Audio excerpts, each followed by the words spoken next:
ఇలా పట్టుకుంటే ఇలా తీసుకుంటే. హాయ్ అండి, సత్య టెర్రస్ గారికి స్వాగతం అండి. మేము బాగున్నాం, మీరు బాగుండాలని మరి కోరుకుంటున్నాను. ఇదిగోండి మా సంక్రాంతి పిండి వంటలు: అరిసెలు, గులాబీ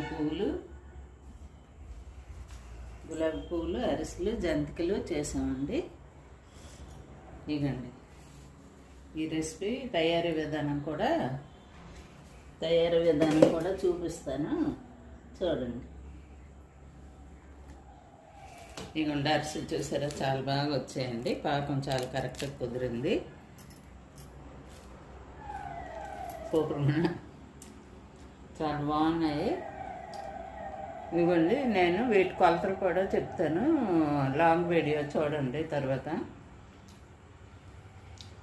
ఇవ్వండి మొత్తం ఇవి తయారీ విధానం కూడా సంక్రాంతి స్వీట్స్